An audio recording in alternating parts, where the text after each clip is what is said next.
All right, we are live. Hi, everyone. Welcome to a new episode of Global Citizens. My name is Calvin. I'm the show creator and I'm also the host. My guest for today is one, if not the most chillest person I've ever known, just by talking with him on social media. His name is Mr. Marcos Bulacio here. So, hi, Marcos. Welcome to the show. Hello, Calvin. Thank you so much. You're most welcome. All right. All right. So, Marcos is actually from South America. He's from Argentina, yeah? Am I correct? Is it? Yeah.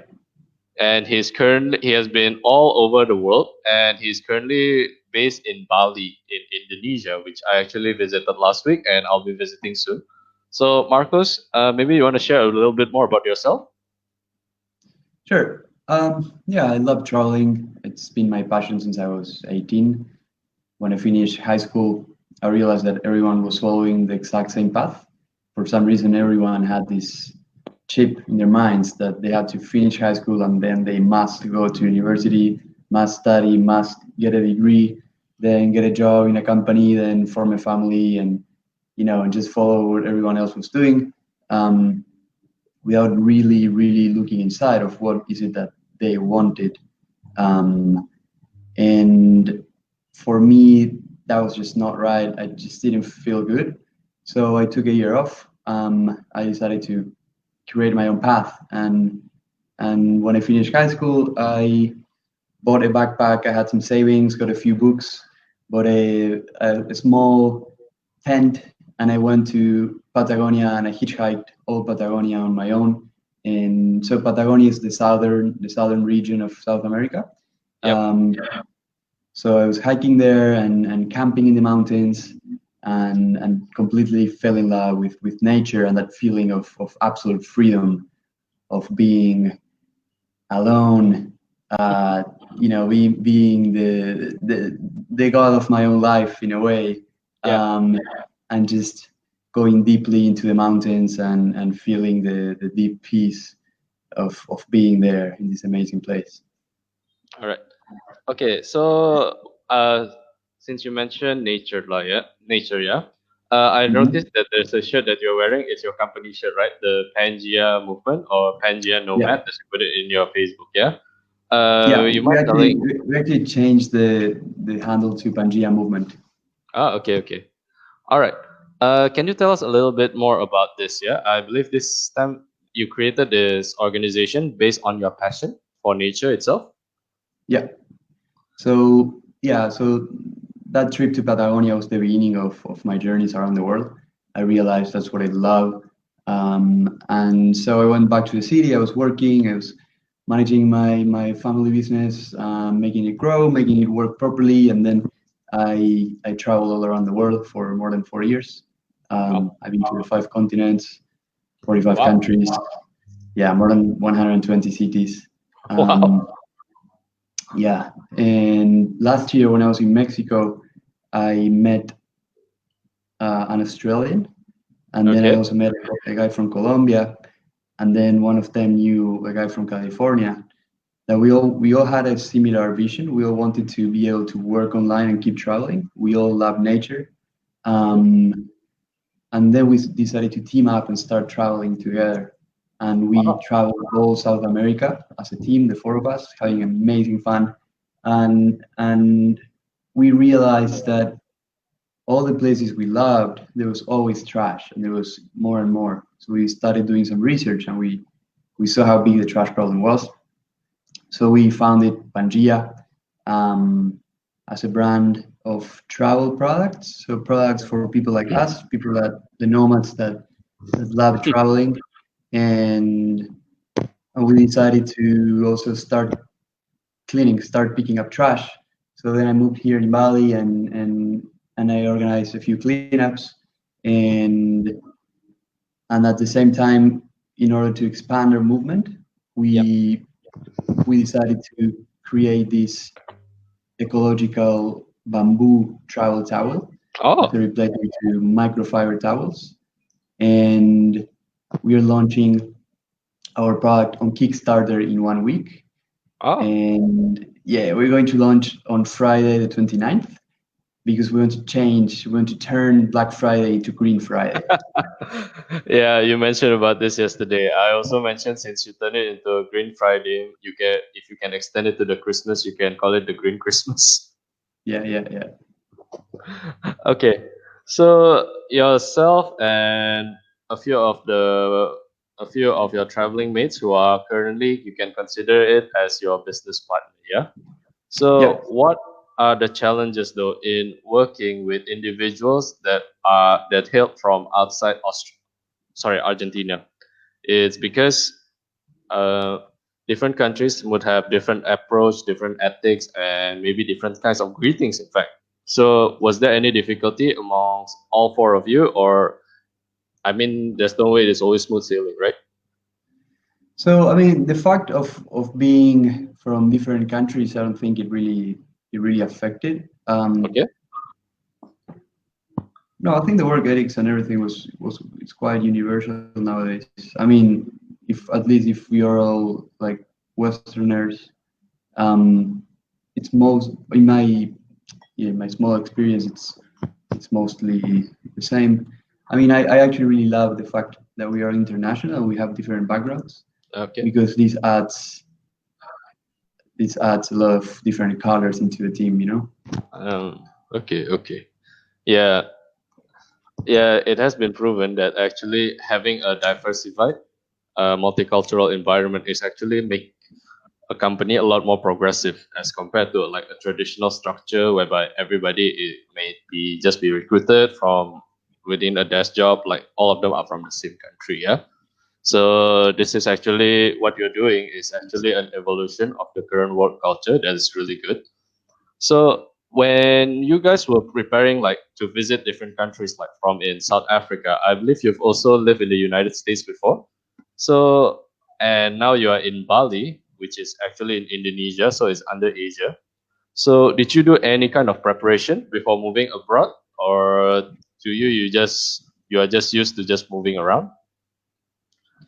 No, yeah, I'm super used to moving around, and I'm super used to improvise things and Okay.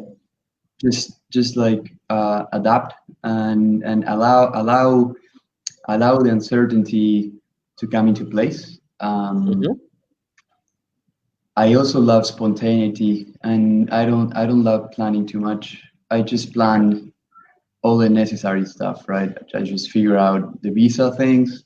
Maybe I would, yeah, I wouldn't even do a lot of research, to be honest. I just love the fact of I'm also an artist. I'm a musician and a photographer. So for me, life is art, and I love the feeling of having a white canvas in front of me, and then whenever that white canvas is full of paint, I need to get a new one and paint it again. I need to keep creating. Um, Yeah. so many times plans act as constraints, and the mind wants to control everything, Yeah. and things never ever end up going exactly as we plan, and sometimes then the mind gets upset because he gets Absolutely. Yes. attached to his expectation.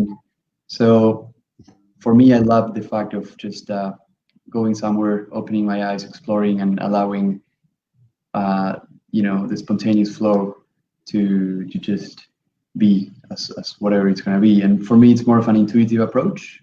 If I Yep. feel good, I stay. If I don't feel good, I move somewhere else. And that's it. Yep. Okay. For those who just tuned in to this show for the very first time, yeah, Global Citizen is a platform that I created in order to invite third culture kid, cross culture kid like myself, digital nomads or global nomads or even expatriates, in order for you guys to share their stories, your personal experience working, growing a business, and growing up abroad in a different country. Because when you come for a holiday to just a new country, maybe usually around maybe the most 1 week or so, yeah, they will typically will just well you will naturally live you will actually live the country with a positive experiences because you are there for a holiday, but not every single time you will visit to like even the locals don't stay at a tourist spot. They will actually learn to see the positive and negative when you are living in a new country, yeah. So for your case, right, you are a musician, you are an entrepreneur, and you are a photographer. Am I right to say that? Yeah. What is the difficulty in balancing these three types of job area? Is because for a photographer and a musician, you as an artist, maybe it's a much more relaxed mindset. But as an entrepreneur, you have to be a little bit more precise. You have to be a little bit more, in the sense that I don't like to use the term, but you might have to micromanage at the beginning of your business. Yeah. Mm. So was there any difficulty about balancing this area of jobs of yours? Right. So for me, music and photography is not a job. It's a passion and a hobby. So I yeah. So I just use that as a way of expanding my creative mind as well, Sure. and nurturing, as I mentioned before, nurturing the spontaneity in life as Yeah. well. Um, yeah. So whenever I have to work more, then art is a bit postponed, and then I do these periods of yin and yang. I call them Yeah. like periods of high work intensity where I get Yeah. productive, I change things. We have my family business as well. Maybe I need to implement something new, run a new Yeah. project, and during this this period of yang of high intensity work, Yeah. music is gonna be postponed. But then Yep. after that, then I follow it with a period of yin in which I go more into music. I take vacations 3 times per year at least, Yeah. and so that's how I balance it. Okay. Yeah, So it's more of the which one is the priority at that particular moment. Yeah. Am I right to say that? yeah, Okay. and also Uh, sorry, and also right now, anyways, I am recording an album of Indian music at the same ah, time that I'm about to launch the campaign of the towels, which have been taking a lot of time. So how do I manage? Yeah, I mean, I'm just recording once per week, every okay. Tuesday, 2 hours per week. I am recording this album, and Sure. then maybe I play a little bit in the morning or in the weekend. So and then the rest of the time during the week I work. Then I stop working, I go surfing. Um, Wow. then the weekends I don't work and I go explore Bali or I go to a different island. So it's very necessary to be able to balance different aspects of life and not be obsessed and just in a bubble of do one thing and work 15 hours. I think that's Yeah. wrong. Yeah. I think that is actually a better approach that I think most developing countries should learn to adopt, because the thing is that when you are always focusing on work and solely on work, you're gonna go nuts. I've experienced that before. I used to live in Singapore for 15 years. So Singapore is a really, really developed country. And every single moment is like the moment you actually, not even when you step in the office, even when you are outside the office, it's a competition, because it's like they expect you to bleed your life away for your company. Hmm. Okay. So, okay. Have you Yeah, sorry, ever, and that's a good point. I really believe that we are here to live life and enjoy it to the maximum, and definitely correct. we're not here to just work all the time seeking for other things, right? We Yep, correct. really need to enjoy what we already have as well and make the most out of our time. Correct. That's actually a life advice, guys. You don't need, it's not for work, but it's also for your life. Because if your welfare is maintained, if you are able to have a fresh perspective, you would enjoy yourself better. You would even be able to work better. Am I right to say that, Marcos? 100%. Every Correct. time I go surfing, my mind calms down and a lot of new ideas come out, Yeah. and then I just go back to work, with a recharged mind. I really like Tim Oh. Ferriss. I really like his Yep. mindset of instead of working a lot of time, just work less time but more productively, more efficient. Take rests and enjoy life more. I'm actually a fan of Sir Richard Branson. So for him is to really do something which is based on what you love. Like, one of his motto is actually, when he want to start a business, is it fun? If it's not fun, he's Mhm. not willing to do it. I think that's how he actually started all of his ventures. So that is actually what I feel we have to do to get I think our it's a great medical product. approach. Yeah, Definitely. If we end up forcing ourselves to do something we don't like, we don't enjoy, and we're never ever gonna perform properly. Like last night, I was working. Specifically, right now, I'm crunching. So last night, I was up working until 4 a.m. wow. Because we have to finish a few things for the campaign. Something that I usually Yep, never do. But right yep. now, as we're about to launch, then I know this is a priority. I'll just crunch it now. Then I'm gonna take January one month off of vacations. So I mean, all these, I would never ever stay up working until 4 a.m. Um, Yeah, doing something that I don't love. When you have a strong why and you really really connect with the mission of what you're doing, yeah. then your performance and your level of commitment will multiply, I don't know, 10x. Oh, okay, okay. Oh, is that part of the okay? Do you happen to get the 10x also from the 10x that I think is encouraged by Grant Cardone? I just use 10x as a metaphor. All right. No worries, no worries. All right. Marcus, maybe can you tell us a bit more of your paper, the bamboo paper towel? Yeah, why bamboo? And also, is this the only product that is currently being offered under Pangea, or do you have other plans moving forward? So yeah, why bamboo? Bamboo is renewable, sustainable, and what's amazing about bamboo is that whenever they cut the canes, they grow back in 6 to 8 months. So Yep. and they grow back alone. So it's an amazing crop because it doesn't need irrigation, it doesn't need planting. It just grows back. It just continuously grows back. So basically, what we do is, we're gonna make towels out of bamboo, Yeah. and then bamboo is also biodegradable. And yeah, and then as I mentioned before, I think I didn't mention it. With the money, with part of the money, we're gonna for every $10 we sell, we're gonna pick up 1 kilogram of trash from Oh, beaches around the world, and then bamboo is gonna go grow back. And when bamboo grows back, it also captures CO2 from the atmosphere and it correct. releases oxygen into the air.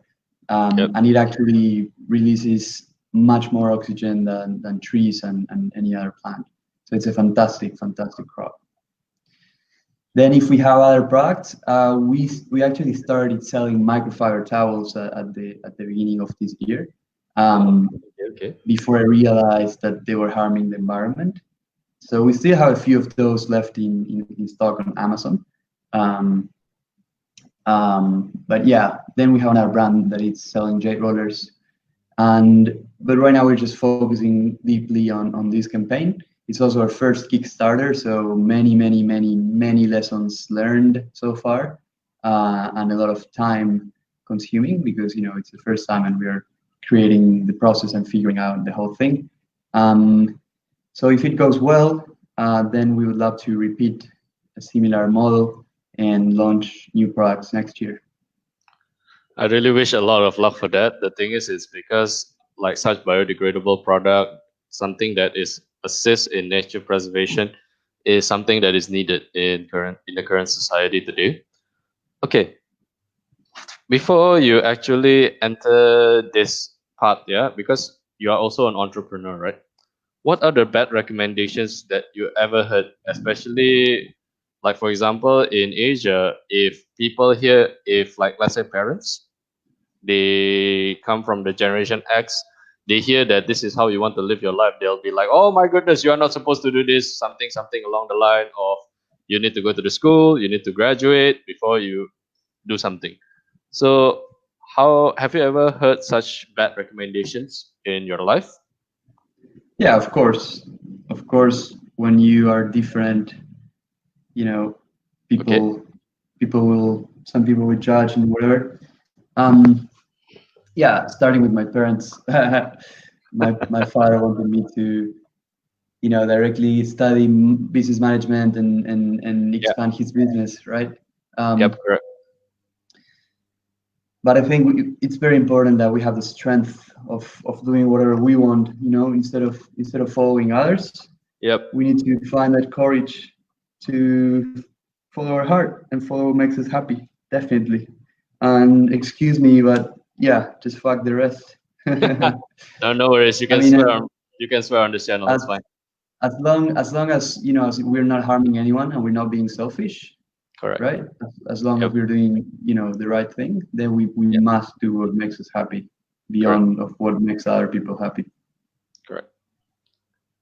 Okay. I believe it's aside from Pangea, you also have other business, right? You mentioned your family business. I believe it's the Yeah. Belle Beauty, which you started in Boston. Is it correct? Yeah, no, I mean, I started Bell last year at the beginning of the year. Okay. Um, because so yeah, I've been managing and expanding my father's company, and then I decided to start with my own projects. And Yep. last year, after the course I did at Harvard, then I moved to Mexico and I started working on this project of creating an e-commerce, something Yep. that would sell products online. And so basically something that would be based online that would allow me to keep traveling and yeah, well, this is working. So that's when I started with Bell as more of as a pilot project to Okay. learn about the e-commerce strategy and to create my first brand, because it was the first time I was creating a brand. So really Yep. learn and apply all the branding concepts. Correct. And that's when I met the boys, and then we also decided to start with Pangea as our like real like passion brand and mission driven. Okay. For for the viewers here who could be millennials or post millennial generation, yeah, what would you advise if they want to start a business? And a two-parter question on that.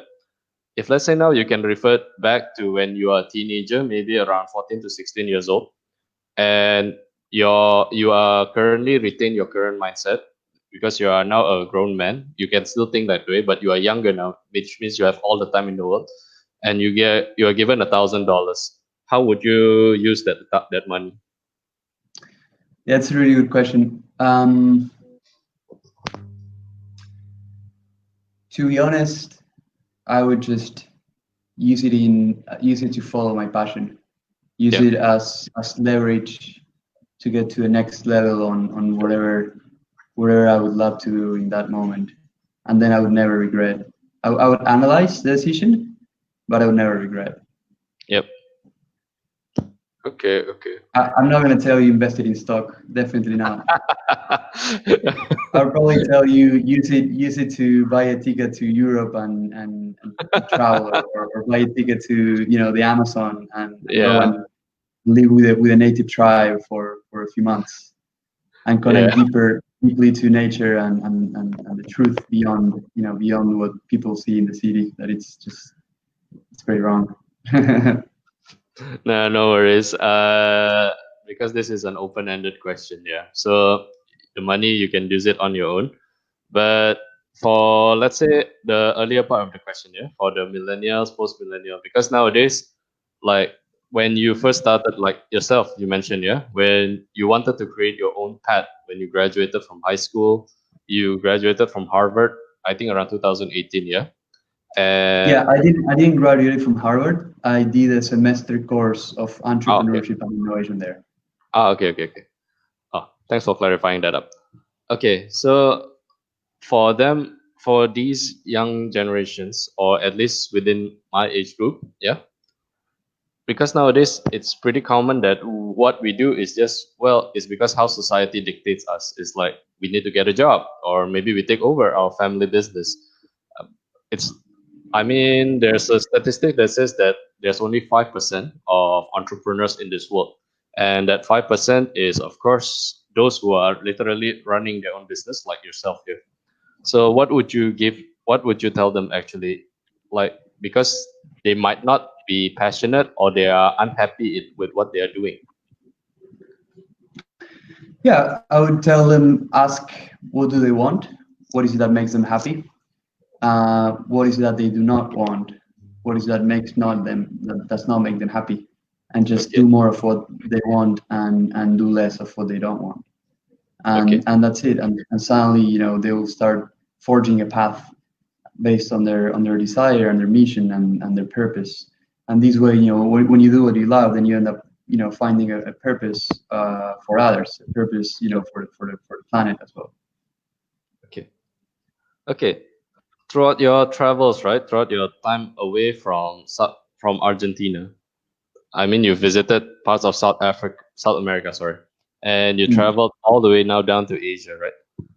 Yeah. How has your perspective and your mindset has changed? Because now you not only just going to around for traveling and holidays, you live in the different parts of the world. How has Yeah. it actually changed your original characteristics from when you were younger until now? So much. I think I had the strongest experience I had 4 years ago. I went to Vanuatu. It's a very tiny country in the Pacific, close to Fiji, Okay. and I spent a couple weeks living there with a tribe in the jungle, Oh, wearing a penis cover, and these guys would go and hunt with bow and arrow, and something like you know Tarzan, yeah. yeah. Like a very, very amazing primitive experience, Yeah. and and I was observing them, and I saw the happiest people of the planet, or some of the happiest people. I saw them there. These Yeah. natives that only had what was necessary, only had what nature was providing, were way more, extremely were more happy and satisfied with their lives than people in Zurich or in New York or in Miami, that they have way more than they need. So what I learned there, the very, very, very strong lesson was that happiness does not come from external sources and does not come from money. Happiness comes from satisfaction of the present moment and contentment of what we already have. And Yeah. happiness is inside and it's not outside. So for me, that was a great lesson of then, going back and stop seeking more, stop seeking more this, more that. Stop like cluttering my mind with 1,000 different projects in order to multiply and grow. And then I read the 4 Hours Work Week, and that made a lot of sense in terms of eliminate all the clutter, eliminate all the excess, and just minimize and focus on the things that you really love, and do that, and then have a much happier life with free time uh, to do the things that I love. So yeah, that was a great lesson from the natives in Vanuatu.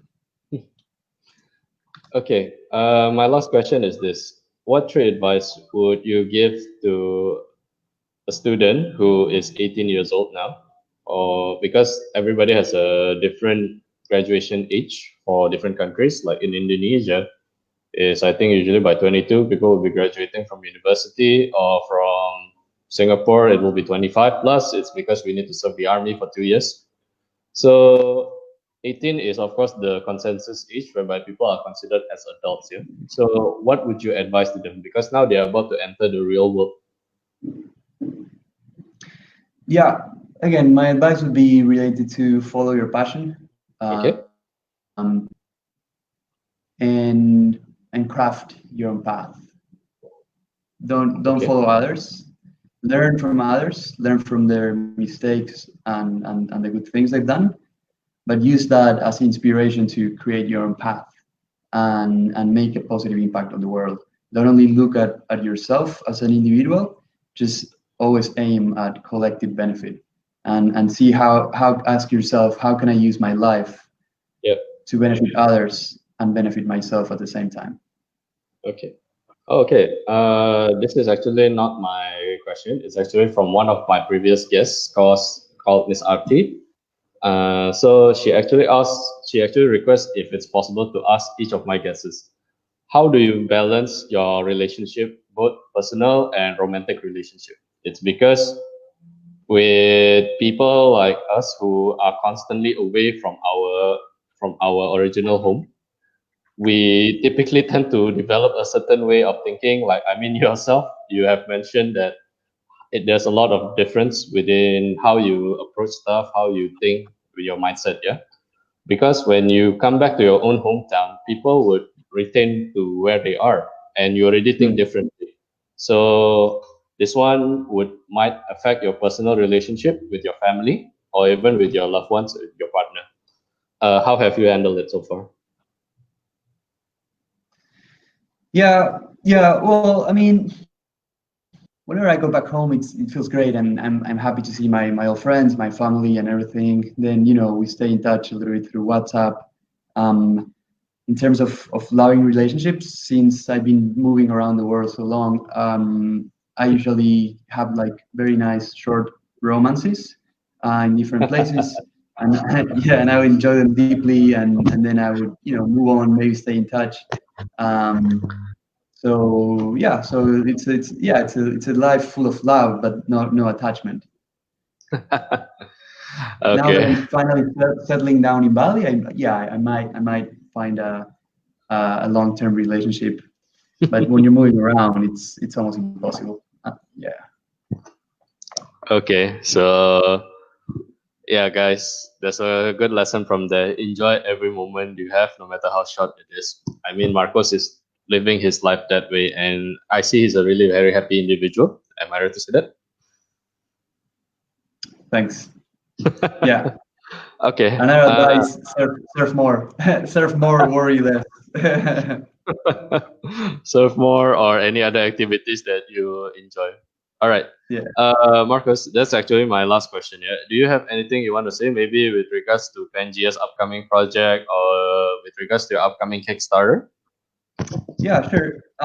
Yeah, so we're launching in 1 week, and this is a sustainable model that will contribute to a better planet. So I invite everyone to check out our website and check out our Instagram and follow us and stay tuned for the launch and see if you resonate with the product. If it's something that you would need, this is a great travel product. It's a great towel for traveling or even for doing sports, for going to a gym or any sort of sports.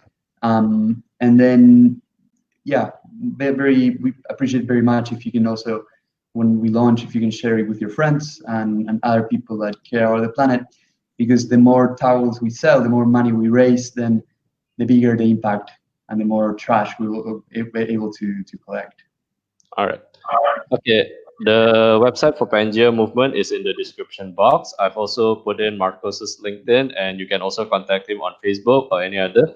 Please notify that you saw him from me, because if not, I think he will be stunned is to know is who are you if you're just a stranger who just directly DM'd him. Okay, and with that, that's the end of Global Citizens episode 12. So thank you so much, Marcos, and enjoy the rest of your day. Okay. Okay. Oh, one more thing. Thank you. Have a Uh, wonderful day, you too. you too. Oh, okay. I hope I'll see you soon. When I go to Bali. Yes, let me know. I'll Yep. take you surfing. I don't know how to surf. Please teach me. I'll teach you, no worries. All right. Bye bye.